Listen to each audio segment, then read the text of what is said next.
হয়নি ওনার ওনার এই যে কর্মকাণ্ড উনি করেছে। তো উনি কি করেছে, স্বাস্থ্য দপ্তর হওয়ার পর ওনার এই দপ্তরে উনি খুশি ছিল না। তো খুশি না হয়ে উনি কি করেছে, ওনার মুখ্যমন্ত্রী দপ্তর লাগে, মানে মুখ্যমন্ত্রী পদ লাগে। উনি স্বাস্থ্য দপ্তরে খুশি ছিল না, মুখ্যমন্ত্রী পদ লাগে। তো মুখ্যমন্ত্রী তো একজন আছে, একজন থাকাকালীন কি আরেকজনকে মুখ্যমন্ত্রী কোনোভাবে হওয়া যায়? তো এটা সম্ভব না। তো উনি তলে তলে ষড়যন্ত্র শুরু করেছে। কি ষড়যন্ত্র শুরু করেছে? লোকসভার সময় আমরা দেখেছি 2019-এর লোকসভা হয়েছিল, প্রতিবাদী পশ্চিম ত্রিপুরায় দাঁড়িয়েছিল। তো লোকসভার সময় কি করেছে উনি, তলে তলে প্রত্যেকটা কর্মকর্তাকে বলেছে, আমাকে ডেকে নিয়ে বলেছে, আমি তখন ওবিসি মোর্চার সভাপতি ছিলাম 6 আগরতলা, তখন উনি আমাকে এমএলএ হোস্টেলে নিয়ে ডাকিয়েছে, ডেকে বলেছে তোর সাথে যারা যারা আছে, তোর সাথে যারা যারা কাজ করছে প্রত্যেককে বলে দিবি কংগ্রেসকে ভোট দেওয়ার জন্য। এটা আমি সাক্ষী, আমি না শুধু, সবাইকে বলেছে যারা যারা পদে ছিল 6 আগরতলার মধ্যে ভারতীয় জনতা পার্টি হয়ে। তখন তিনি রাজ্যের একজন স্বাস্থ্যমন্ত্রী এবং একটা হেভিওয়েট বিধায়ক, পাশাপাশি আমাদের 6 আগরতলাবাসীর একজন মন্ত্রী। তো সুতরাং আমাদের 6 আগরতলাবাসীর মন্ত্রী, আমরা বিজেপির হয়ে ওনাকে জিতিয়েছি, উনি এমএলএ হোস্টেলে নিয়ে বলে কংগ্রেসকে ভোট দেওয়ার জন্য, মানে মোদিজিকে হারানোর জন্য উনি পরিকল্পনা 2019 সাল থেকে শুরু করেছে। সেটা আস্তে আস্তে অনেক বৃদ্ধি পেয়েছে। আমরা দেখেছি পৌর নিগম ইলেকশন, আমরা পৌর নিগমের সময় দেখেছি উনি বিজেপির মধ্যে ছিল, বিজেপির মধ্যে হয়ে উনি কি করেছে, তৃণমূলের ক্যান্ডিডেট দ্বারা করেছে আমাদের প্রতিনিধিদের বিপক্ষে, আমাদের পৌর নিগমের প্রতিনিধিদের বিপক্ষে তৃণমূলের ক্যান্ডিডেট দ্বারা করিয়েছে। তো উনি নিজে কি করছে কি না করছে কারোর কাছে জিজ্ঞাসা করে না, কোনো কর্মকর্তাকে ডাকে না, উনি যার যেমন খুশি তেমন ডিসিশন নিয়ে আমাদের মতন সাধারণ কর্মকর্তাকে বলির পাঠা বানাচ্ছে। তারপরে দেখুন কি করেছে উনি, তারপরে বলেছে আমাদের বিধানসভা 2018 সালে যখন আমরা ইলেকশনে জিতেছি, উনার জন্য আমরা দিন রাত পরিশ্রম করেছি। উনি একদিন আমাদেরকে ডাকিয়ে নিয়ে কোনোদিন বলেনি যে তোদের কি চাই, তোদের কি চাওয়া পাওয়া। উনি চাকরি দিয়েছে, উনি আমাদের জিবি হসপিটালে কয়েকজনকে চাকরি দিয়েছে, ও সিপিএম এর ঘরে লোকদের চাকরি দিয়েছে। তো আমাদের মতো সাধারণ কর্মকর্তা আজকে ওনাকে প্রশ্ন করতে চাই, আজকে আমরা ওনাকে জিতিয়েছি, কেন 6 আগরতলার মধ্যে আবার উপনির্বাচন করতে হয়েছে? আজকে এই প্রশ্নের জবাব উনি দিতে পারবে? দিতে পারবে না। কেন আমাদের উপনির্বাচনের মতন আরেকটা নির্বাচন করতে হয়েছে 6 আগরতলাবাসী? এই প্রশ্নের জবাব কে দেবে? এই প্রশ্নের জবাব আমরা 6 আগরতলাবাসী এবার 2023-এ দেব। তো আমরা দাদা আছে, দাদা বলবে, আমি বেশি কিছু বলবো না। এখন দেখছি উনি কি করছে, কংগ্রেসের নেতা হয়ে সিপিএম এর সাথে যোগদান করেছে, মিতালি করেছে, মিতালি। তো উনি এত বছর যে বলে যাচ্ছে যে উনি বাম বিরোধী, কোথায় এখন বাম বিরোধী কোথায় হয়েছে উনি? এখন তো বাম বিরোধী উনি নাই, উনি তো কংগ্রেসের সাথে দীর্ঘদিনের, সিপিএম এর সাথে দীর্ঘদিনের বন্ধুত্ব ওনার প্রকাশ্যে চলে এসেছে। এখন এই বন্ধুত্ব নিয়ে আমাদের সাথে লড়াই করছে এবং আমাদের 6 আগরতলার যিনি বিজেপি মনোনীত প্রার্থী, আমাদের সাংগঠনিক আমাদের রাজ্য কমিটির সাধারণ সম্পাদিকা শ্রীমতী পাপিয়া দত্ত মহোদয়া, ওনার বিরুদ্ধে আজকে উনি লড়াই করেছে। আপনারা দেখেছেন যে সিপিআইএম সিট দিয়েছে 47টা সিট সিপিএম প্রথমে দিয়েছিল। 47টা সিটের মধ্যে বাকি সিটগুলি রেখেছিল কংগ্রেসের জন্য। তো এই যে 47টা সিট সিপিএম দিয়েছে, সিপিআইএম কংগ্রেসকে এমন ভাবে, খাঁটি বাংলা ভাষায় বলছি, এমন ভাবে বাঁশ দিছে যেটা আমাদের হেভিওয়েট নেতা জীবনে কল্পনাও করেনি। কেমন বাঁশ দিছে দেখেন। 47টা সিট দেওয়ার পরে আমাদের কংগ্রেস থেকে 17টা সিট দিয়েছে নমিনেশন। তো 17টা সিটের মধ্যে আমাদের 4টা সিট উইথড্র করতে হবে। সিপিএম এর দাবি ছিল 4টা সিট উইথড্র করতে হবে, না হলে বাকি সবগুলি সিট সিপিএমরা দেবে। তো সিপিএম সবসময় মনে রাখবেন, তারা প্ল্যান বি তে চলে, এ এবং বি, তারা 2টা প্ল্যান নিয়ে সবসময় রাজনীতি করে। তাদের কিন্তু এত সহজ ভাবলে চলবে না, তারা কিন্তু 2টা প্ল্যান নিয়ে রাজনীতি করে। এ যদি সাকসেস না হয় বি তে তারা চলে যায়। তো তারা প্ল্যান বি রেডি করে দিয়েছে, তারা আগে থেকে রেডি করে রেখেছে সিট, প্রত্যেকটা 60টা বিধানসভার সিট আগে থেকে তারা রেডি করে রেখেছে। সিপিআইএমরা যখন রাস্তা দিয়ে চলাফেরা, সিপিএম এর নেতা কর্মীরা যখন রাস্তা দিয়ে চলাফেরা করে, যখন যায়, তখন দেখবেন তাদেরকে চিনা যাবে না। তারা এমন ক্ষুদ্র সূক্ষ্ম রাজনীতি করে। আকাশ থেকে যেমন দেখা যাচ্ছে কিন্তু ধরতে পাওয়া যাচ্ছে না, সেম সিপিএম এর নেতা কর্মীদের প্ল্যান এবং পরিকল্পনা ধরতে পাওয়া যাবে না, এরকম তারা পরিকল্পনা করে থাকে। তো সুতরাং বক্তব্য রাখলে অনেক কিছু লেখা যায়, তো আমি বক্তব্য দীর্ঘায়িত করব না। দাদা আছে, দাদা বলবে। আমি সর্বশেষে একটা কথাই বলতে চাই, আমাদের হেভিওয়েট নেতার জন্য একটা স্লোগানের মাধ্যমে আমি আমার বক্তব্য শেষ করতে চাই। হাইরে সুদীপ কি করলি, হাইরে সুদীপ কি করলি, বিজেপির কর্মকর্তার চাপে পড়ে সর্বশেষে সিপিআইএম এর স্লোগান ইনকালাব জিন্দাবাদ বলতে বাধ্য হলি। হাইরে সুদীপ কি করলি, বিজেপি কর্মকর্তার চাপে পড়ে সিপিআইএম এর স্লোগান ইনকালাব জিন্দাবাদ বলতে বাধ্য হলি। এই কথাটুকু বলে আমি আমার সংক্ষিপ্ত আলোচনা শেষ করছি। জয় হিন্দ, বন্দে মাতরম, ভারত মাতা কি জয়, বিজেপি জিন্দাবাদ। অসংখ্য ধন্যবাদ জয়ন্তনাথ মহোদয়কে। এখন আমাদের সামনে মূল্যবান বক্তব্য রাখবেন আমাদের মাননীয় সাংসদ শ্রদ্ধেয় শ্রী লেবতী ত্রিপুরা মহোদয়।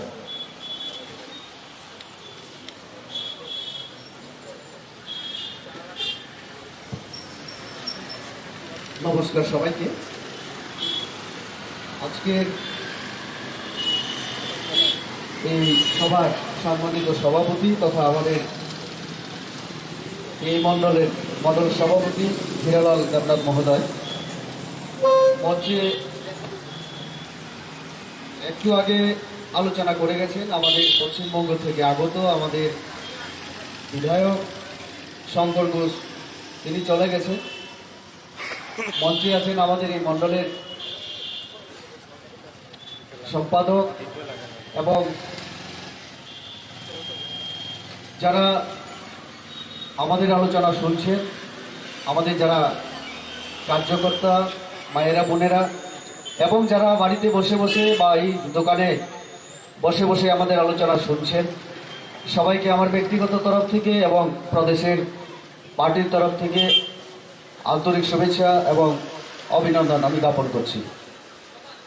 আমার আগে অনেকেই আলোচনা করেছেন, অনেক বিষয়ে আপনারা শুনতে পেরেছেন। এবারে নির্বাচন 2018 নির্বাচন থেকে একটু আলাদা।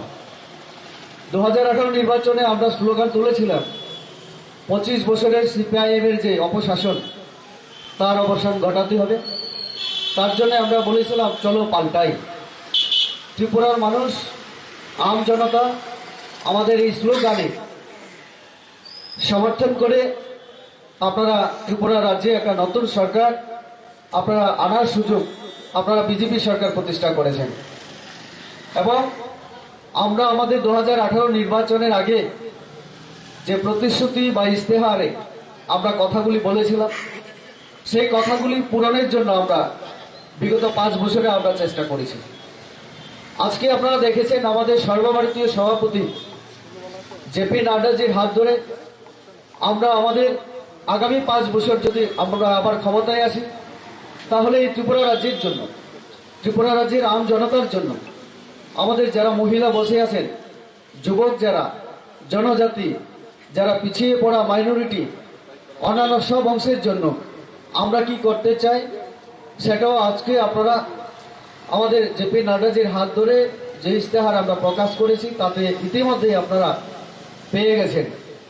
তো কাজে বিগত 5 বছরের যে আমাদের প্রতিশ্রুতি, বিশেষ করে আমাদের মাননীয় প্রধানমন্ত্রী 2018 নির্বাচনের বিভিন্ন জায়গায় ওনার ভাষণে বলেছিলেন আপনারা অষ্টমবারের মতো বামফ্রন্ট সরকার মানিক সরকারকে চান না আপনারা হীরা চান। সেই সময় আমরা দেখেছিলাম ত্রিপুরার মানুষ মানিক সরকারের নেতৃত্বে যে বামফ্রন্ট সরকার ছিল, সেই বামফ্রন্ট সরকারকে প্রত্যাখ্যান করে আপনারা এই রাজ্যে বিজেপিকে সুযোগ দিয়েছিলেন। এবং সেই হীরা যে কথা প্রধানমন্ত্রী বলেছিলেন, হীরার মধ্যে H for highway, I for internet, R for railways এবং A ফর এয়ারওয়েজ, যে 4টা বিষয়ের কথা তিনি বলেছিলেন, তার সাথে সাথে ত্রিপুরা রাজ্যের সামগ্রিক বিকাশের জন্য আমাদের সরকার কাজ করবে। এই যে প্রতিশ্রুতি আমরা মানুষের সামনে রেখেছিলাম, সেটা আমরা গত 5 বছরে পূরণ করার সাথে সাথে যেটা প্রতিশ্রুতি ছিল না সেইগুলোই আমরা করার চেষ্টা করেছি। আজকে আমাদের জেপি নাড্ডাজির ভাষণে আপনারা শুনতে পেরেছেন, আমাদের মিডিয়ার মাধ্যমে, বিভিন্ন সোশ্যাল মিডিয়ার মাধ্যমে আপনারা সেটা ইতিমধ্যে দেখতে পেরেছেন। এই যে এই বিধানসভা ক্ষেত্র আমাদের, যেটা 6 নং আগরতলা বিধানসভা ক্ষেত্র, এই যে বিধানসভা ক্ষেত্র নানা দিক থেকে খুব গুরুত্বপূর্ণ। একটু আগে আমাদের এই মণ্ডলে আমাদের মাননীয় সম্পাদক বলছিলেন যে সুদীপ রায় বর্মন মহোদয় কি করে আমাদের সরকারের গুরুত্বপূর্ণ দপ্তরে থাকাকালীন অবস্থায় অথবা একজন বিধায়ক হিসাবে বিজেপিতে যখন কাজ করছিলেন তখন কিভাবে তিনি পার্টি বিরোধী এবং সরকার বিরোধী কাজে তিনি বিভিন্ন সময় ষড়যন্ত্র করেছিলেন। তিনি যদিও নিজেকে বামপন্থা বিরোধী, বামফ্রন্ট বিরোধী একটা চেহারা হিসেবে মানুষের সামনে তুলে ধরার চেষ্টা করতেন, কিন্তু এবারে নির্বাচনে, এই 2023 নির্বাচনে আমরা দেখলাম ওনাকে সম্পূর্ণভাবে তিনি সিপিএম এর সঙ্গে মিলে বিজেপির বিরুদ্ধে ষড়যন্ত্র করছেন। তাদের বিভিন্ন জায়গায় যে বক্তব্য আমরা শুনতে পাচ্ছি, সেই বক্তব্যে আমরা শুনছি, দেখছি যে সিপিআইএম এবং কংগ্রেসের নতুন কোনো প্রতিশ্রুতি এই ত্রিপুরা রাজ্যের জন্য, সাধারণ মানুষের জন্য তারা দিতে পারছেন না। তাদের একটাই বক্তব্য, বিজেপিকে হটাতে হবে, বিজেপিকে শাসন ক্ষমতা থেকে হটাতে হবে, সরিয়ে দিতে হবে। এখন আমাদের প্রশ্ন, সাধারণ আম জনতার প্রশ্ন, বিজেপিকে হটানোর কেন প্রশ্ন উঠল, কেন এত জরুরি? তারা সিপিএম এবং কংগ্রেস, যাদেরকে আমরা এতদিন চিনতাম যে পরস্পর দুই মেরুতে অবস্থান করত, উত্তর মেরু দক্ষিণ মেরু যেমন কোনোদিন একসঙ্গে এক জায়গায় অবস্থান করা সম্ভব না, কংগ্রেস এবং সিপিএমকে আমরা সেইভাবে চিন্তা করতাম। কিন্তু আমাদের যে এই মণ্ডলের সম্পাদক ঠিক কথাই বলেছেন, বিজেপির চাপে পড়ে, বিজেপির ভয়ে আজকে তাদের সামনে আর কোনো পথ নেই। যে কংগ্রেসের কর্মী, কংগ্রেসের নেতৃত্বরা 25 বছরের বাম জামানার অপশাসনের বিরুদ্ধে সবর ছিল, বা যে কমিউনিস্টরা কংগ্রেসকে ধনতান্ত্রিক পার্টি বলে, গরিব বিরোধী পার্টি বলে ভাষণবাজি করত, আজকে আমরা দেখছি এই দুইটা দল কাছাকাছি চলে এসেছে শুধু বিজেপিকে পরাস্ত করার জন্য। আর বিজেপি 5 বছরে যেভাবে কাজ করেছে ত্রিপুরা রাজ্যে, আপনারা দেখতে পেরেছেন যে আমরা সবকা সাথ, সবকা সুখ, সবকা বিকাশ, সবকা বিশ্বাস এবং সবকা প্রয়াস, এই যে নীতিকে সামনে রেখে আমরা কাজ করছি। এই যে সবকা সাথ সবকা বিকাশের মধ্যে কোনো সম্প্রদায়, কোনো ধর্ম, এমনকি কোনো রাজনৈতিক দলের যারা গরিব, যারা অসহায়, তাদেরকেও আমরা কোনোভাবে আমরা বিচার করিনি। আমরা সবাইকে দেওয়ার চেষ্টা করেছি। রাজনীতির ঊর্ধ্বে উঠে, জাত বা ধর্ম সম্প্রদায়ের ঊর্ধ্বে উঠে আমরা কাজ করেছি। আমরা কাজ করেছি সবার জন্য। তার জন্য আজকে ত্রিপুরা রাজ্যে সব সম্প্রদায়, সব জাতি অংশের মানুষ আজকে একটা এমন একটা সরকারের অধীনে তারা শান্তিপূর্ণভাবে এই রাজ্যে বসবাসের সুযোগ পাচ্ছে। আমরা দেখেছি সবকা সাথ সবকা বিকাশ, যেটা সিপিএম এর সময় যারা কেদার, যারা সিপিএম এর কর্মী, তাদেরকে দেওয়া হতো। আমাদের সরকার আসার পরে আজকে প্রধানমন্ত্রী আবাস যোজনা হোক, আজকে আমাদের শৌচালয়ের হোক, আমাদের বিভিন্ন গ্যাস কানেকশনের বেলায় হোক, আমরা বাড়িতে বাড়িতে জল দেওয়ার ক্ষেত্রে হোক, কিষাণ সম্মান নিধির ক্ষেত্রে হোক, আয়ুষ্মান ভারতের ক্ষেত্রে হোক, সর্বক্ষেত্রে আমরা সবাইকে সমান দৃষ্টিতে আমরা বিচার করেছি এবং গরিব যারা পিছিয়ে পড়া তাদেরকে দেওয়ার চেষ্টা করেছি। সিপিএম এর সময় আমরা দেখেছিলাম যারা কেদার, তাদেরকে সুযোগ দেওয়া হতো, কিন্তু আমাদের এই 5 বছরে আমরা সবাইকে দেওয়ার চেষ্টা করেছি, কর্মচারীদেরকে দেওয়ার চেষ্টা করেছি। আমরা দেখেছি সামাজিক ক্ষেত্রে যারা অসহায়, সামাজিক ভাতা, এই যে সামাজিক ভাতার ক্ষেত্রে একটা সময় আমরা দেখেছিলাম মৃত মানুষের নামে সামাজিক ভাতা দেওয়া হতো। আমাদের সরকার আসার পরে এক্ষেত্রে পদক্ষেপ নিয়ে আমরা যেমন ভাতা বৃদ্ধি করেছি এবং যারা অসহায় প্রকৃতপক্ষে যাদেরকে দেওয়া উচিত তাদেরকে দেওয়ার আমরা চেষ্টা করেছি। তো কাজে এই 5 বছরে আমাদের ত্রিপুরা রাজ্যে আমরা ত্রিপুরাকে উন্নতি করতে গেলে আমরা দেখেছি যে ত্রিপুরা রাজ্য অর্থনৈতিকভাবে পিছিয়ে, এবং অর্থনৈতিকভাবে পিছিয়ে থাকার কারণগুলিকে আমরা খুঁজে বের করেছি। তার জন্য আমরা পরিকাঠামোগত উন্নয়নের উপরে আমরা জোর দিয়েছি।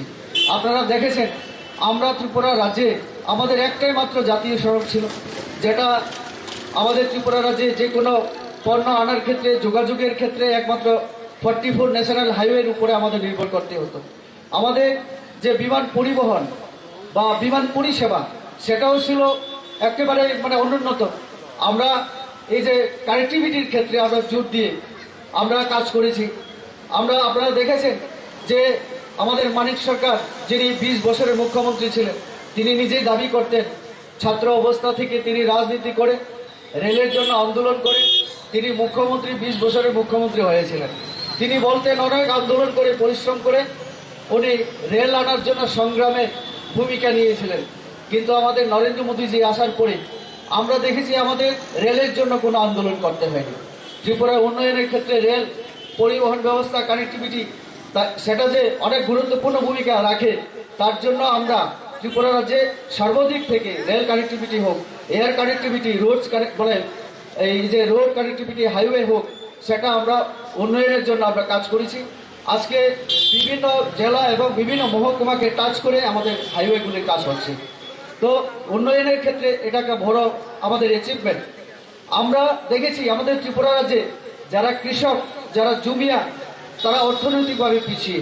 তো তাদের জন্য আমরা কৃষকদের ধান কেনা থেকে শুরু করে ত্রিপুরায় উৎপাদিত যে সমস্ত কৃষক আমাদের এখানে বিভিন্ন ফসল উৎপাদন করেন, সেইগুলিকে বাজারজাত করার জন্য, বাজারের অভাব আমাদের ত্রিপুরাতে, তো সেটাকে বাজারজাত করার জন্য সরকারের তরফ থেকে আমাদের উদ্যোগ গ্রহণ করা হয়েছে। আজকে আমরা কাঁঠাল বলতে পারি, আনারসের কথা বলতে পারি, আগর গাছের কথা বলতে, বাঁশের কথা বলতে পারি, বিভিন্ন এবং ধান থেকে শুরু করে বিভিন্ন ফসল ভারতবর্ষের বিভিন্ন জায়গায় যেমন পাঠানোর ব্যবস্থা হচ্ছে, সাথে সাথে আমাদের ভারতবর্ষের বাইরে বিভিন্ন জায়গায় আমাদের রপ্তানি করা হচ্ছে। এবং এতে কৃষকরা যেমন ন্যায্য মূল্যের MSP যে আমরা বলি, মিনিমাম সাপোর্ট প্রাইস, সেটা যেমন পাচ্ছে, তেমনি আমাদের প্রধানমন্ত্রীর যে স্বপ্ন কৃষকদের ডাবল ইনকাম দেওয়া, সেটাও আমাদের এখানে হচ্ছে। এবং 25 বছরে আমরা সেটা দেখিনি, কৃষকদের কাছ থেকে সরকার নিজের উদ্যোগে তাদের থেকে ধান ক্রয় করেছে, বিভিন্ন পণ্য ক্রয় করে সেটাকে বাজারজাত করার প্রয়াস কোনো সরকার গ্রহণ করেনি। আমাদের সরকার আসার পরে সেটাও হয়েছে। আমার সামনে বড় মাত্রায় মহিলারা আছেন, আমরা মহিলাদের জন্য কাজ করেছি। মহিলাদের বিভিন্ন ক্ষেত্রে রিজার্ভেশন, আপনারা দেখেছেন আমাদের প্রধানমন্ত্রী প্রথম থেকে মহিলাদের উপরে গুরুত্ব দিয়ে, মহিলাদেরকে ক্ষমতায়নের ব্যাপারে, মহিলাদেরকে অধিকার দেওয়ার ক্ষেত্রে আমাদের মাননীয় প্রধানমন্ত্রী বরাবর জোর দিয়ে কাজ করেছেন। আপনারা দেখেছেন আমাদের বর্তমানে যিনি রাষ্ট্রপতি, তিনি একজন মহিলা, এবং এই মহিলা একটা জনজাতি সম্প্রদায় থেকে, এর থেকে আর বড় কি পাওনা থাকতে পারে আমাদের? আমরা জনজাতির সমাজ, তার জন্য আজকে প্রাউড ফিল করি। আমরা আমাদের মহিলা সমাজ, তার জন্য আজকে প্রাউড ফিল করে। আমাদের দেশের অর্থমন্ত্রী সামলাচ্ছেন আমাদের নির্মলা সীতারমণ, উনিও মহিলা। এবং এই জন্য আমরা দেখেছি আমাদের মাননীয় প্রধানমন্ত্রী যে সমস্ত স্কিম দেশের গরিব মানুষের জন্য, সাধারণ মানুষের জন্য লাগু করেছেন, তার মধ্যে মহিলাদেরকে সব থেকে গুরুত্ব দিয়ে তিনি সেটা কার্যকরী করছেন। মহিলাদের ক্ষমতায়নের ব্যাপারে বিভিন্ন আইন সংশোধন করে অধিকার দেওয়ার জন্য আমাদের ত্রিপুরা রাজ্য সরকার এবং কেন্দ্রীয় সরকার আমরা কাজ করছি। বিরোধীদের যে বিভিন্ন সময় আমরা দেখেছি মহিলাদের জন্য, জনজাতিদের জন্য যে বিভিন্ন ধরনের কথাবার্তা, তারা শুধু স্লোগানের মধ্যে তারা সীমাবদ্ধ থাকে। আমরা 5 বছরে এই রাজ্যে যেমন করে দেখিয়েছি, আমাদের কেন্দ্রীয় সরকার নরেন্দ্র মোদীজির নেতৃত্বে 8 বছরে আমরা মহিলাদের জন্য কাজ করে দেখিয়েছি। আমরা দেখেছি ত্রিপুরা রাজ্যে যে জনজাতিরা একটা সময় নিজেদেরকে এমন জায়গায় নিয়ে গিয়েছিল যে জনজাতিদের তাদের যে পরিচিতি, সেই পরিচিতি পর্যন্ত হারিয়ে যেতে বসেছিল। জনজাতি, আমি জানি এই বিধানসভায় আমাদের 6 নম্বর আগরতলায় প্রায় 6000-এর মতো জনজাতি ভোটার আছেন। তাদেরকে বিভিন্নভাবে বিভ্রান্ত করার চেষ্টা করা হবে। আমরা দেখেছি এই যে সুধীর বাবুরা, আমাদের জিতেন চৌধুরীরা বিভিন্ন জায়গায় জাতি, ধর্ম এটাকে ভাগ করে তারা রাজনীতি করার চেষ্টা করে। এখানেও যে 6000-এর মতো জনজাতি, তাদের কাছে আমার অনুরোধ, আপনারা অনেক কিছু বিচার বিবেচনা করে অবশ্যই আমাদের প্রার্থীকে ভোট দেবেন। আমাদের পাপিয়া দত্ত মহোদয়া, যিনি আমাদের সাধারণ সম্পাদিকা, ওনাকে আপনারা অবশ্যই ভোট দেবেন। কারণ আজকে যে ম্যানিফেস্টো, এই ম্যানিফেস্টোতে জনজাতিদের জন্য, মহিলাদের জন্য আমরা কি করব আগামী দিনে সেটা পরিষ্কার যেমন বলেছি, 5 বছরে আমরা সেটা করার চেষ্টা করেছি। যে কথা আমি বলছিলাম যে জনজাতিদেরকে সম্মান দেওয়ার কাজ এই রাজ্যে প্রথম আমাদের সরকার করেছে। যদিও আমরা দেখেছিলাম গণমুক্তি পরিষদ নাম দিয়ে সিপিএমরা শোষণ করেছিল জনজাতিদেরকে, এবং জনজাতিদেরকে তার যে পরিচিতি, একটা সময় আমাদের রাজপরিবার রাজা নিয়ে আমরা যে গর্ববোধ করি, সেই জায়গায় জনজাতিদেরকে উপজাতির নামে আখ্যায়িত করা হয়েছিল। আমরা জাতিতে পরিণত হতে পারিনি 25 বছরে। 25 বছর কেন, স্বাধীনতার পরে এই রাজ্যের জনজাতিরা রাজপরিবার আমাদের ভারত সরকারের সঙ্গে চুক্তির মাধ্যমে ভারতের সঙ্গে অন্তর্ভুক্তির পর থেকে জনজাতিরা তাদের যে ন্যায্য অধিকার, আমাদের যে সুযোগ সুবিধা, সেগুলি থেকে বঞ্চিত করে রাখা হয়েছিল। কংগ্রেস এবং সিপিএম সরকার তারা সেই কাজটা করেছে। আমাদের সরকার আসার পরে, সরকার আসার আগে আমরা প্রতিশ্রুতি দিয়েছিলাম যে মহারাজা বীর বিক্রম, যিনি আমাদের সবার জন্য কাজ করেছিলেন, যিনি সকলের একজন আদর্শ মহারাজা হিসেবে পরিচিত আমাদের এই রাজ্যে, যিনি একটা সময় রাজ পরিবারের থেকেও তিনি আধুনিক প্রশাসন দেওয়ার, মানে এই রাজ পরিবারের বিভিন্ন প্রশাসনিক কাজকর্মকে সংস্কারের মাধ্যমে আধুনিক যে শাসন ব্যবস্থা প্রতিষ্ঠার জন্য চেষ্টা করেছিলেন, ত্রিপুরা রাজ্যকে একটা মডেল রাজ্য হিসেবে গড়ে তোলার জন্য চেষ্টা করেছিলেন। এই মহারাজাকে সম্মানের জন্য আমাদের সরকার কাজ করেছে। মহারাজা বীর বিক্রম মানিক্যের নামে আমরা আন্তর্জাতিক বিমানবন্দর, এত সুন্দর বিমানবন্দর আমরা ত্রিপুরা রাজ্যবাসীকে আমরা উপহার দিয়েছি। মহারাজার নামে ছুটি ঘোষণা, আজকে আমাদের যে ইশতেহারে আমরা আবারও সেই আমরা বিভিন্ন বিষয়গুলি তুলে ধরেছি, যেমন আমাদের এখানে জনজাতি হোক, আমাদের বাঙালি সমাজ হোক, ত্রিপুরা রাজ্য ছোট্ট হলেও আমাদের সাংস্কৃতিক দিক থেকে এই রাজ্য সাংস্কৃতিক রাজ্য হিসেবে পরিচিত। আপনারা জানেন আমাদের রাহুল দেববর্মন থেকে শুরু করে, মানে আমাদের এখান থেকে অনেক শিল্পীরা আমাদের সেই ফিল্ম জগৎ হোক, বিভিন্ন সাহিত্যের জগৎ, সাংস্কৃতিক জগতে সারা বিশ্বে নাম করেছে। তো আমাদের জনজাতিরা বিশেষ করে সাংস্কৃতিক দিক থেকে অনেক সমৃদ্ধ, তার জন্যই আমরা চিন্তা করেছি। এবং এই 5 বছরে আপনারা চিন্তা করে দেখবেন যে কতজনকে আমরা পদ্মশ্রী অ্যাওয়ার্ড দিয়ে আমরা জনজাতিদেরকে সম্মানিত করেছি। থাঙ্গা দাল্লম থেকে শুরু করে, বেনিচন্দ্র জবাতিয়া থেকে শুরু করে, আমাদের এই লাস্ট আমাদের এনসি দেববর্মাজি, যিনি মন্ত্রী হিসেবে কাজ করেছেন, উনাকে আমরা শেষে আমরা পুরস্কৃত পদ্মশ্রী পুরস্কারে ভূষিত করার জন্য আমাদের রাজ্য সরকারের তরফ থেকে ওনার নাম আমরা প্রস্তাব করেছি। এবং ওনার যে মেয়ে জয়ন্তী দেববর্মাকে, ওনাকেও আমরা অনুরোধ করেছি উনি যেন নির্বাচনে প্রতিদ্বন্দ্বিতা করেন, এবং সেই মোতাবেক তিনি আসারাম বাড়ি থেকে প্রতিদ্বন্দ্বিতা করছেন।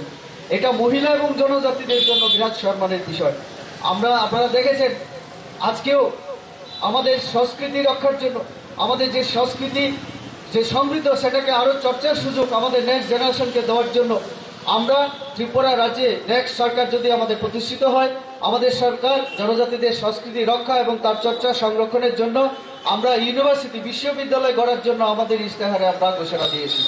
জনজাতি অসহায় যে পরিবারগুলি, তাদেরকে আর্থিক সাহায্যের জন্য যেমন আমরা কথা বলেছি, তেমনি অনেক জনজাতি যে এরিয়া সাব ডিভিশনগুলিতে আরো নতুন জেলা, নতুন মহকুমা করার জন্য আমরা আজকে ইশতেহারে আমরা ঘোষণা দিয়েছি। কোন দলকে আমরা দেখিনি জনজাতি হোক, মহিলাদের জন্য আজকের ইশতেহারে আপনারা দেখেছেন মহিলাদের জন্য নানান যে পদক্ষেপ আগামী দিনগুলিতে নেওয়া হয়, সেটাও আজকে ঘোষণা করা হয়েছে। তো জনজাতি হোক, মহিলা হোক, আজকে ত্রিপুরা রাজ্যের মানুষের সর্বাঙ্গীন বিকাশের জন্য আমাদের সরকার কাজ করছে, আগামী দিনেও কাজ করবে। সেই জায়গায় দাঁড়িয়ে আমাদের সরকার গত 5 বছরে যেহেতু ভালো কাজ করছে, তার জন্য এই কংগ্রেস এবং সিপিএম জানে যে বিজেপিকে এককভাবে লড়াই করে পরাস্ত করা সম্ভব না।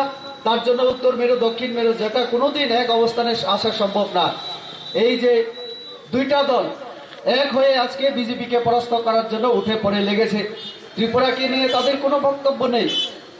একটা সময় আমরা দেখেছিলাম আমাদের সিপিএম এর পক্ষ থেকে তাদের দিল্লি দেশের কথা, সেই দিল্লি দেশের কথায় প্রকাশিত হতো যে সমীর রঞ্জন বর্মন নাকি বিজয় রাঘবলকে চিঠি লিখেছিলেন। সেই চিঠিতে উল্লেখ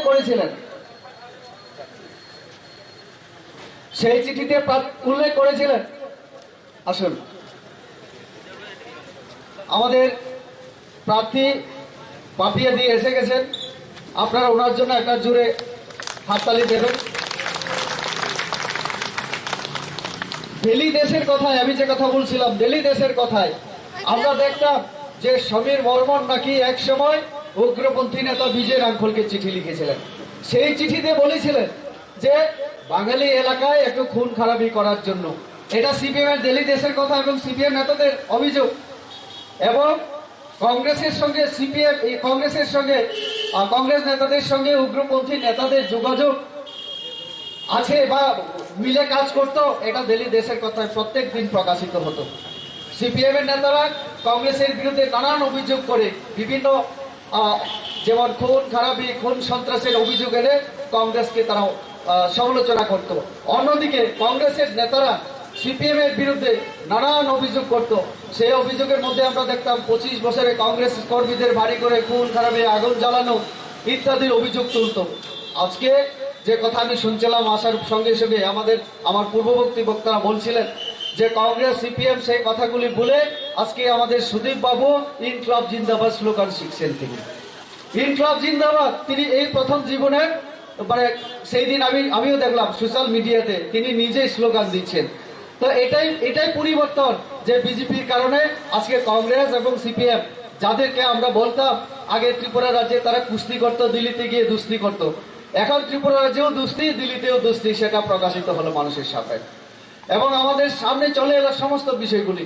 তো কাজে এতদিন তারা গোপনে রাজনীতি করেছিল, নিজেদের মধ্যে চুক্তি করে সিপিএম কে এই রাজ্যে ক্ষমতায় রাখার জন্য কংগ্রেস বরাবর বি টিম হিসেবে কাজ করত। যে মানুষের অভিযোগ সেটা আজকে প্রমাণিত হলো। আর আরেকটা দল এখন ত্রিপুরা যে আছে আঞ্চলিক দল, যে দলটা একটা সময় বলতো বাঙালিদেরকে ত্রিপুরা রাজ্য থেকে তাড়িয়ে দেবে, যারা বাংলাদেশ থেকে এসছেন বাঙালিরা তাদেরকে তাড়িয়ে দেবেন, তাদের কথায় সমস্ত বাঙালি মানে বাংলাদেশি। এমনকি আমরা যারা বিজেপি করি, আমি রেবতী ত্রিপুরা, আমি তো জনজাতি, তারপরেও তারা বলার চেষ্টা করতো বাঙালি পার্টিতে যেহেতু বিজেপি পার্টিতে যেহেতু আমি আছি, বিজেপি পার্টি নাকি বাঙালি পার্টি, এবং এই পার্টিতে যেহেতু আমি আছি আমিও বাংলাদেশি, রেবতী ত্রিপুরা বাংলাদেশি, এরকম নানান কথা তারা বলতো। আজকে 2 বছর হয়ে গেল এডিসিতে বলেছিল 10 তারিখ এপ্রিল যদি রেজাল্ট ফলাফল ঘোষণা হয় 11 তারিখ তারা গ্রেটার ত্রিপুরাল্যান্ডের জন্য তারা বিল আনবেন। কিন্তু আজকে 2 বছর হয়ে গেল, বিল আনা তো দূরের কথা। আমি যখন বারবার বিভিন্ন জায়গায় আমি কথা তুললাম, প্রশ্ন করলাম যে কেন বিল আনছো না, তখন বলছে রেবতী ত্রিপুরা সংবিধান জানে না। এখন আমি সংবিধান জানি না, সেই দিন তাদের ইশতেহারও আমি দেখলাম, সেই ইশতেহারে তারা গ্রেটার ত্রিপুরাল্যান্ডের কথা তো আর বলেনি, বলেছে 3 মাসের মধ্যে যদি সরকার প্রতিষ্ঠিত হয় ত্রিপুরা রাজ্যের সমস্ত সমস্যা তারা দূর করবে। তো আমার প্রশ্ন, যে দলটা এডিসিতে গত 2 বছর যাবৎ শাসন করছে এবং 2 বছরে একটা বিল আনার জন্য তারা উদ্যোগ গ্রহণ করেনি, তারা কিভাবে জনগণের বা জনজাতিদের সমস্যার সমাধান করবে? বলেছিল নো কম্প্রোমাইজ এবং লিখিত দিতে হবে। সেটাও ওই যে গুয়াহাটি থেকে শুরু করে দিল্লিতে আমরা দেখেছিলাম যে বিভিন্ন জায়গায় গিয়ে ঠিক আছে বিজেপি না হয়ে লিখিত দিল না বা দিতে আমরা পারলাম না, কিন্তু সোনিয়া গান্ধী থেকেও তিনি আদায় করতে পারেননি। এমনকি কেজরিওয়ালের কাছে তিনি গিয়েছেন, আমি জানি শিবসেনার কাছে গিয়েছেন, ওই আমাদের মেঘালয়ের মুখ্যমন্ত্রী কনর সাংমার কাছেও তিনি বারবার যান, আমাদের কাছে রিপোর্ট আসে। তো কোথাও গিয়ে আর কিছু হয়নি। এখন বলেছে মানে হারলে হারলাম, জিতলে জিতলাম, এটা লাস্ট ফাইট। এবং কেন লাস্ট ফাইট জানেন?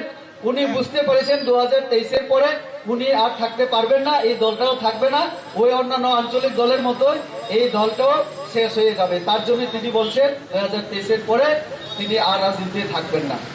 আমরা কেন বুঝলাম এটা? কারণ 2 বছরে এডিসিতে যেভাবে দুর্নীতি হয়েছে সেটা আমরা আমাদের জনজাতি মোর্চার তরফে আপনারা দেখেছেন, আমরা জোনালে, সাব জোনালে এবং আমাদের রাজ্যপালের কাছে আমরা ডেপুটেশনের মাধ্যমে রাজ্যবাসীর কাছে আমরা তুলে ধরেছি। আপনারা দেখেছেন আমাদের অডিটর জেনারেল, ভারতের অডিটর জেনারেল আমাদের মাননীয় রাজ্যপালকে চিঠি লিখেছিলেন। সেই চিঠিতে অভিযোগ করেছেন যে ত্রিপুরা যে অটোনমাস ডিস্ট্রিক্ট কাউন্সিল সেখানে কোনো অডিট হয় না, টাকা পয়সার কোনো আর্থিক শৃঙ্খলা নেই, কোনো হিসাব রাখা হয় না। যে মথার নেতারা ইএমরা একটা সময় সাংবাদিক সম্মেলন করে বলেছিল যে আমরা বিএপি কালচার পছন্দ করি না। তাদের মধ্যে 2-3 জন ইএম সাংবাদিক সম্মেলন করে তারা লিখিতভাবে জানিয়েছিল আমাদের ডিজিকে যে আমাদের জন্য কোনো নিরাপত্তা রক্ষীর দরকার নেই।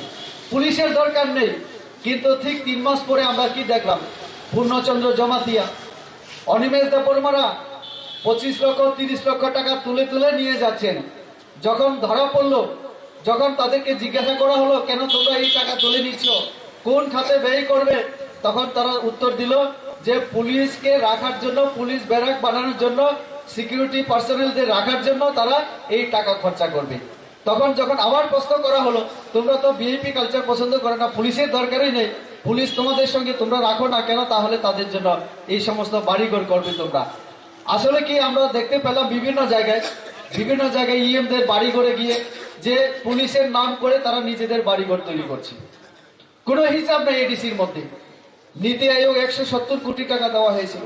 আমাদের বিপ্লব দেব তিনি যখন মুখ্যমন্ত্রী ছিলেন, এডিসিতে একটা খোমলঙ্গের অনুষ্ঠানে গিয়ে ওনার কাছে যখন এই যে এডিসি প্রশাসন থেকে 28 কোটি টাকা চাওয়া হয়েছিল একটা এই হসপিটালের উন্নতিকরণের জন্য, তিনি ঘোষণা দিলেন 28 কোটি না, আমি 30 কোটি টাকা দিয়ে দেব। সেই মোতাবেক রাজ্য সরকার এডিসির হাতে 30 কোটি টাকা দিয়ে দিলেন।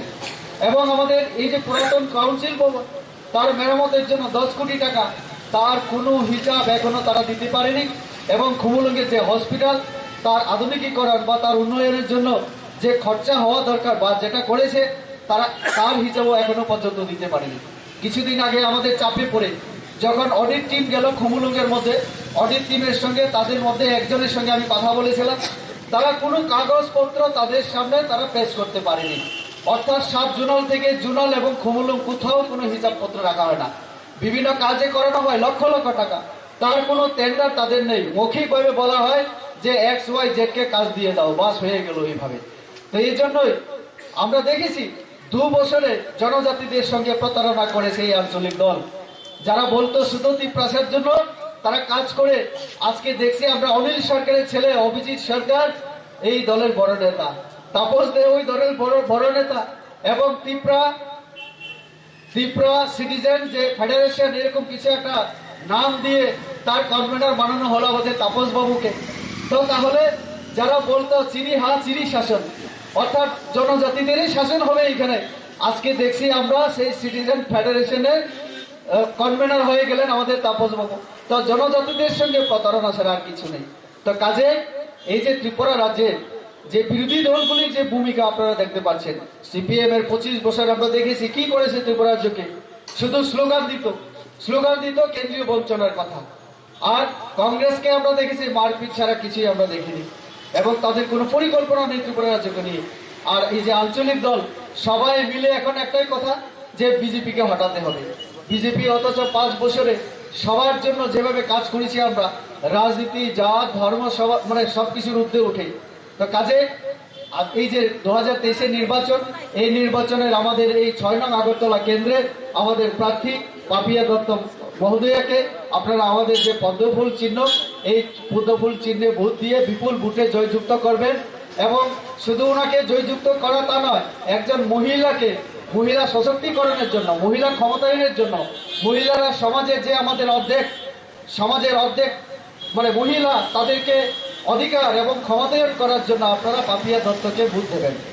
এই কথাগুলি বলে সবাইকে আমার আবারও আন্তরিক অভিনন্দন এবং নমস্কার জানিয়ে আমি আমার কথা বলা শেষ করছি। বিজেপি জিন্দাবাদ। অসংখ্য ধন্যবাদ মাননীয় সাংসদ শ্রদ্ধেয় শ্রী রেবতী ত্রিপুরা মহোদয়কে। এখন আমাদের সামনে আমাদের বিজেপি মনোনীত প্রার্থী পাপিয়াদি কিছু মূল্যবান বক্তব্য রাখবেন। ধন্যবাদ সঞ্চালক মহোদয়কে। আজ আসন্ন নির্বাচন উপলক্ষে 11 নম্বর আমাদের ওয়ার্ডের উদ্যোগে আয়োজিত যেই সভায় যিনি সভাপতিত্ব করছেন তথা আমাদের এই মণ্ডল কমিটির সম্মানীয় সভাপতি হীরালাল দেবনাথ মহোদয়, এবং আমি ভীষণভাবে আনন্দিত, আমি আপ্লুত। আমি ভাবতেও পারিনি যেখানে আসা মাত্র আমি আমার খুবই কাছের একজন পছন্দের আমার দাদাকে আমি পাবো। উনি আর কেউ নন, আমাদের সকলের প্রিয় সাংসদ রেবতী ত্রিপুরা মহোদয়। এবং আমার আছেন আরেক ভাই জয়ন্দা, মন্ডল কমিটির সম্মানীয় সম্পাদক, তৎসঙ্গে যারা রয়েছেন আমার মহিলা মোর্চা, আমার বিভিন্ন মোর্চা বুথ সভাপতি থেকে শুরু করে যারা পৃষ্ঠা প্রমুখ রয়েছেন, প্রত্যেক স্তরের কার্যকর্তাদের আমি জানাই গৈরিক অভিনন্দন। আমি খুব অল্প দু একটি কথা বলে আমি আপনাদের থেকে বিদায় নেব, কারণ আরো তিনটি সভা আমাকে অ্যাটেন্ড করতে হবে।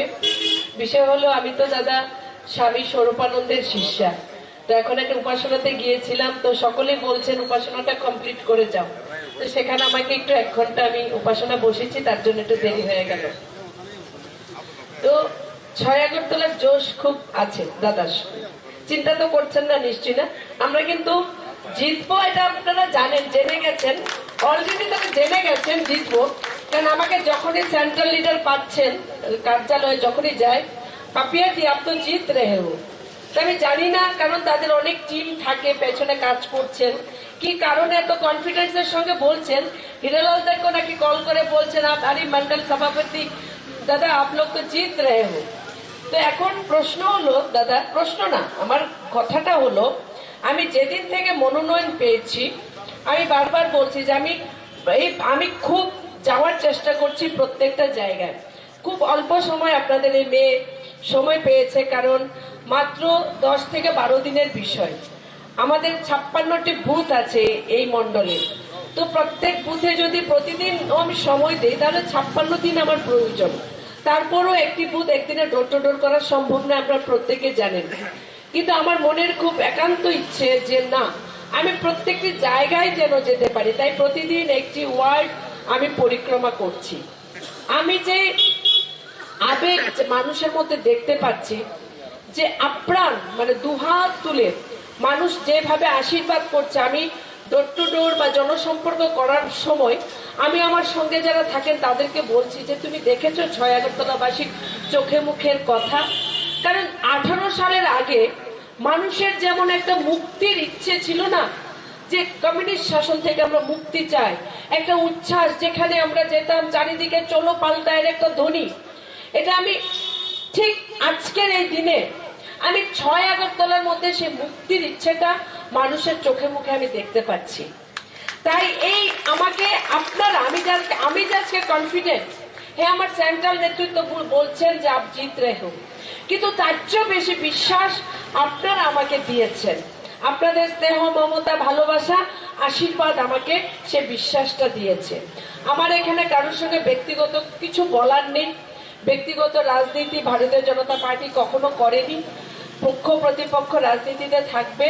শুধুমাত্র একটাই কথা বলে আসছিলাম, যখন আমার সঙ্গে পিঙ্কি ঘোষ থাকেন, আমার মহিলা মোর্চার সভানেত্রী সদর গ্রামীণ জেলার, বলছেন দিদি ওই দেখো সিপিএম এর সভা। আমি বলছি না, সিপিএম এর সভা নয়, কমরেড বিধায়কের সভা চলছে। এখন সভা দেখলো আমরা কনফিউজড, যেমন আসন সমঝোতা নিয়ে মানুষ কতদিন কনফিউজ ছিল, আসলে কি জোট নাকি আসন সমঝোতা। তো সভা হলো মানুষ কনফিউজ থাকে যে সভাটা অ্যাকচুয়ালি কাজ চলছে। তো যাই হোক, এত 25 বছরের বিধায়ক, এত বিচক্ষণ রাজনীতিবিদ, বরিষ্ঠ নেতা, কিন্তু আমার অবাক লাগে যে এত যদি ভালো কাজ করে থাকি, আমি এত যদি কল্যাণ মঙ্গল আমি 6 আগরতলাবাসীর করে থাকি, তাহলে আমার মধ্যে কি সে বিশ্বাসটা নেই যে আজ গিয়ে আমার চিরশত্রু, চির প্রতিদ্বন্দ্বীর সঙ্গে আমার সমঝোতা করতে হলো। আর 25 বছরের সরকার, যারা তথাকথিত গরিবের সরকার, কৃষকের সরকার, তারা আজ কোন জায়গায় তাদের দলকে নিয়ে এসেছে। তো তারাও আজ, তারা যারা আমরা ছোট থেকে শুনে আসতাম যে কঙ্গিরা নিল সঙ্গী, দাঙ্গাবাজ সব জঙ্গি, সিপিএম এর রেকর্ড বাজিয়ে বাজিয়ে, জোট আমলের রেকর্ড বাজিয়ে বাজিয়ে যারা 25 বছরের রাজ্যে ক্ষমতায় ছিল, আজ তারা সেই কংগ্রেসের সঙ্গে মিলে মিশে তারা নির্বাচনে এক ভারতীয় জনতা পার্টির সঙ্গে প্রতিদ্বন্দ্বিতা করতে আসছেন। এটা কুরুক্ষেত্রের যুদ্ধ।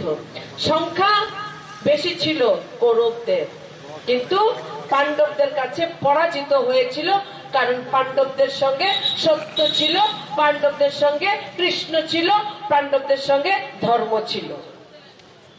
জোট আরো বড় হোক, আমি তো চেয়েছিলাম দাদা আরো কয়েকটা দল যদি থাকে জোট করতো। জোট তাদের যত শক্তিশালী হয়েছে, ভারতীয় জনতা পার্টি তার চেয়ে 1000 গুণ বেশি মজবুত হয়েছে এই কয়েকদিনে, আমি বলতে পারি।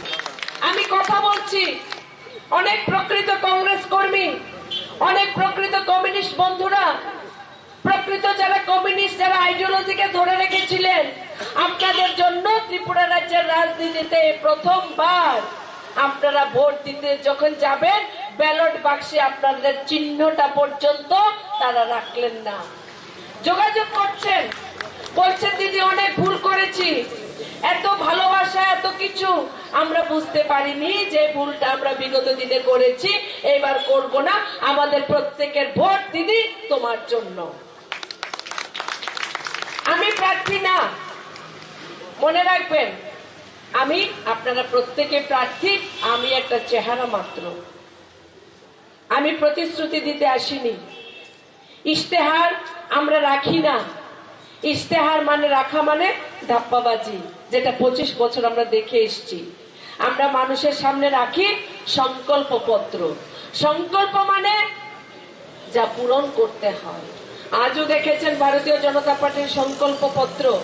ভারতীয় জনতা পার্টি ক্ষমতায় প্রতিষ্ঠিত হলে আমরা মানুষের কল্যাণে, মানুষের মঙ্গলের জন্য, অন্তর্দয়ের জন্য আরো অনেক কিছু আজ রেখেছে। সামাজিক ভাতা 5,000 টাকা করা হবে বলে আজ আমাদের সংকল্প পত্রে রাখা হয়েছে। করতালি নেই, 5,000 টাকা সামাজিক ভাতা সরকার করবেন বলে আজ আমরা সংকল্প পত্র মানুষের কাছে রেখেছি। অনেক কিছু আজ রাখা হয়েছে, আপনারা সবাই ফেসবুক দেখে নেবেন। আমাদের মুখ্যমন্ত্রী বলেন আমি কথাই নই, কাজে বিশ্বাসী। তাই এই মেয়েও কাজ করে আমরা দেখিয়ে দিতে চাই যে ডেভেলপমেন্ট কাকে বলে এবং কিভাবে করতে হয়। অনেক কাজ এক বছরে হয়েছে কর্পোরেশনের মাধ্যমে। 51 কোটি টাকার উপর 6 আগরতলা কাজ হয়েছে, কিন্তু কিছু কাজ থেকে সেটা বিধায়কের আওতায়, কিছু কাজ থাকে যেটা সাংসদদের আওতায়, যেটা আমরা বিধায়ক হলে করতে পারবো না। আমি 6 আগরতলা ঘুরছি, অনেক জায়গায় অনেক সমস্যা মানুষের দেখতে পাচ্ছি, কিন্তু দুর্ভাগ্যের বিষয় যে 5 বছরে এই এলাকার সম্মানীয় বিধায়ক, আপনারা যারা আমার ভাইয়েরা আছেন, যুব মোর্চা আছেন, আপনারা ফেসবুক সারাদিন ঘাটাঘাটি করেন, আপনারা একটু খুলে দেখেন, যদি পেয়ে থাকেন আপনারা যা বলবেন আমি করব। 5 বছরে এই এলাকার সম্মানীয় বিধায়ক এই 6 আগরতলা বাসীর জন্য একটি শব্দ পবিত্র বিধানসভায় দাঁড়িয়ে বলেননি। যতবার উনি কথা বলেছেন, শব্দ বের করেছেন, প্রত্যেকটি শব্দ ছিল ভারতীয় জনতা পার্টিতে থেকেও ভারতীয় জনতা পার্টির বিরুদ্ধে।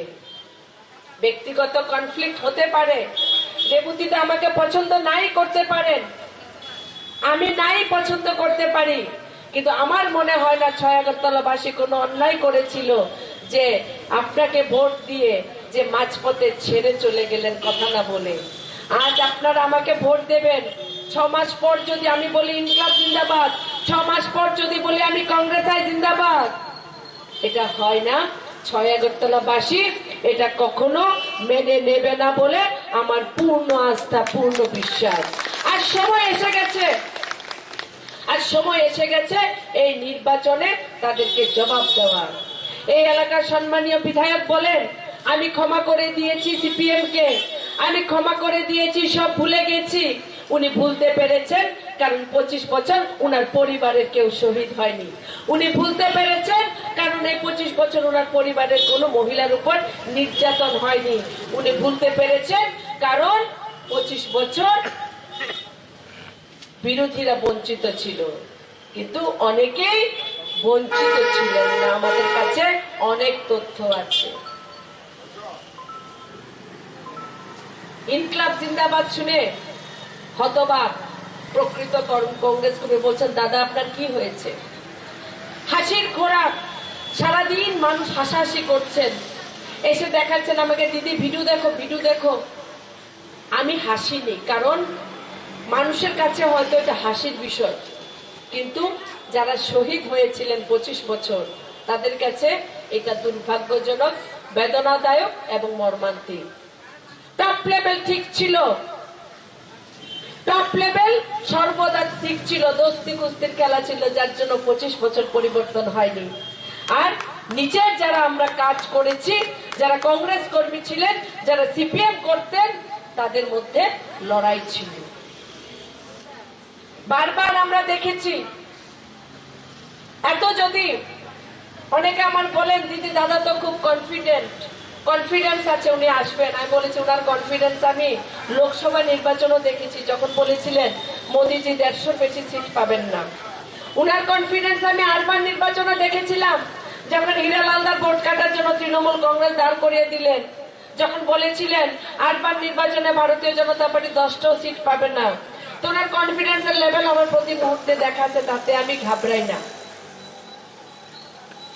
আমরা এত কিছু আমি বলতেও চাইনি, এটা খুব দুঃখ হয় তার জন্য বলি, কারণ আমি প্রার্থী, আমরা ভারতীয় জনতা পার্টি, আমরা মানুষের কাছে যাব যে আমাদের কাছে অনেক কিছু আছে, আমাদের কাছে ডেভেলপমেন্ট আছে, আমাদের সরকারের কাজ আছে, যে কাজগুলো এই 5 বছরের মধ্যে কোভিডের বিরুদ্ধে লড়াই করার পরও সরকার করতে পেরেছে, কারণ এটা ভারতীয় জনতা পার্টি, যার সরকার আজ মহাভারতের মধ্যে, এই ভারতের মধ্যে 70% ভূভাগের উপর প্রতিষ্ঠিত। আজ যারা স্বপ্ন দেখেন, একটাই কথা বলি, আপনাদের কাছে সময় ছিল, সুযোগ ছিল, ত্রিপুরাবাসী আপনাদেরকে সময় দিয়েছিল, সুযোগ দিয়েছিল, যখন কেন্দ্রে আপনাদের সরকার ছিল তখন পরিবর্তন করতে পারেননি। আর আজ যখন আমাদের কাছে গ্লোবাল লিডার নরেন্দ্র মোদীজি আছে, আপনারা স্বপ্ন দেখাচ্ছেন বামগ্রেস চলে আসবে, এটা কখনো হয় না। আমাদের কাছে গ্লোবাল লিডার নরেন্দ্র মোদীজি আছেন, যিনি সমগ্র বিশ্বকে দিশা দেখাচ্ছেন। ভারতবর্ষের সীমান্তের বাইরে যার জনপ্রিয়তা পর্বতের শৃঙ্গে পৌঁছে গেছে, উনি আমাদের প্রধানমন্ত্রী নরেন্দ্র মোদীজি। অনেক কিছু এই ত্রিপুরাকে দিয়েছেন। আজ আগরতলা আপনি বাধারঘাটে যান, রাজধানীতে বসুন, 2 দিনের মধ্যে ভারতবর্ষের রাজধানীতে এই ট্রেন পৌঁছে দিচ্ছেন। 18টি বিমান ওঠানামা করছে প্রতিদিন। ইন্টারন্যাশনাল এয়ারপোর্ট হয়েছে, যেটা আমরা মহারাজা বীর বিক্রম কিশোর মানিক্য বাহাদুরের নামে আমাদের সরকার এটা উৎসর্গ করেছেন। আমরা বলেছিলাম সামাজিক ভাতা 2000 টাকা করব, আন্দোলন করতে হয়নি। হীরালালদা কাউকে এসে বলেননি চলুন দিদি, চলুন বিনাদি আন্দোলন করব, না হলে কিন্তু ভাতাটা বৃদ্ধি হবে না। করতে হয়নি, ভাতা বৃদ্ধি হয়েছে। 12% ডিএর জন্য আমাদের কর্মচারী ভাইদের রাস্তায় হাঁটতে হয়নি। এই রাজ্যের 10,81,000 যুবক মুদ্রা লোন পেয়ে নিজের পায়ে দাঁড়িয়েছেন। 30,000-এর উপর সরকারি ক্ষেত্রে চাকরি হয়েছে। কৃষক আজ ঘরে বসে থাকেন, মোদীজি দিল্লি থেকে 6,000 টাকা করে পাঠিয়ে দেন। কৃষক আজ ঘরে বসে থাকেন, উনার ধান সরকার আজ 20 টাকা 40 পয়সা কেজি দরে কিনে নিয়ে যান। আমাদের মহিলাদের 33% সংরক্ষণ দিয়ে এই রাজ্য সরকার আমাদেরকে যে সম্মান দিয়েছেন, তার জন্য আমি নই, আমরা প্রত্যেক মহিলাদের উচিত একটা জোরদার করতালির মাধ্যমে আমাদের সরকারকে ধন্যবাদ দেওয়া। যারা তথাকথিত মহিলাদের সরকার, এই চিন্তা ভাবনা চেতনা কখনো আসেনি যে চলো আমরা 1% সংরক্ষণ তো দিই।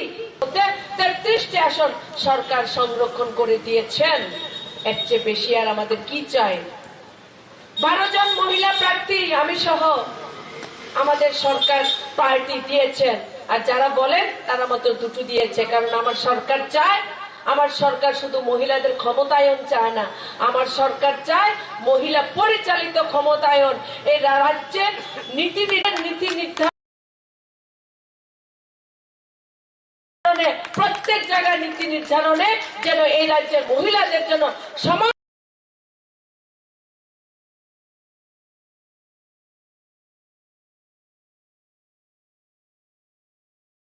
ভূমিকা থাকে, তার জন্য প্রত্যেকটা নির্বাচনে আমাদের এই সরকার, আমাদের পার্টি সংরক্ষণের বাইরে গিয়ে আমাদেরকে টিকিট দিচ্ছে।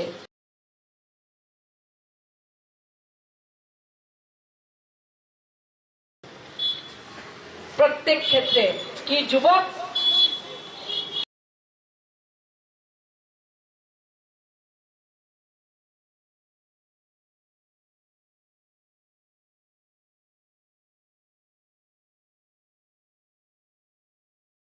কি জনজাতি, কি আমাদের মায়ের মহিলাদের রান্নাঘর উজ্জ্বলা যোজনা,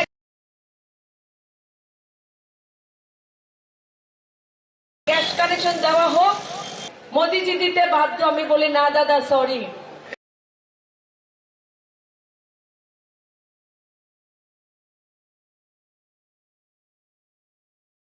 কথা সরকার ভেবেছে। আমি এটাই বলবো যে এইবারের নির্বাচন কে কি করলো, কে কি জোট করলো। আজ কংগ্রেস গ্রিন ক্লাব বলছেন, কালকে দেখবেন আবার ভারতীয় জনতা পার্টি বলবেন, প্রয়োজনে আবার আম আদমি করবেন, প্রয়োজনে আবার তৃণমূল করবেন। সেটা আমরা ভাবি না। আমাদের মূল এজেন্ডাই হলো ডেভেলপমেন্ট, ডেভেলপমেন্ট, ডেভেলপমেন্ট। সবকা সাথ, সবকা বিকাশ, সবকা বিশ্বাস, সবকা প্রয়াস। সবার বিশ্বাস আমরা অর্জন করতে চাই। সবার প্রচেষ্টার মাধ্যমে আমরা আমাদের রাজ্য, আমাদের রাষ্ট্রকে আমরা এগিয়ে নিয়ে যেতে চাই। আজ অনেক সংকল্প আমরা রেখেছি। সংকল্প পত্রের মধ্যে এই সংকল্পগুলো যেন আমরা পূরণ করতে পারি। আপনাদের যে গ্যাপ যেটা রয়ে গিয়েছিল, বিধায়ক পেয়েও আপনারা পাননি, এই মেয়েকে আপনারা আশীর্বাদ করুন, সুযোগ করে দিন। এতটুকু বলে পাশে আছি থাক বলবো না, কারণ এটা অন্যরকম ডায়লগ হয়ে যাবে। সাথে সঙ্গে নিয়ে আপনাদের চলবো।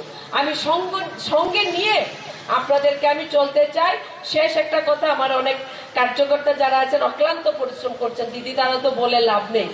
মহিলা মোর্চা কিন্তু কম্পিটিশন দিচ্ছে একদম যুব মোর্চার সঙ্গে। অরিন্দম কোথায়?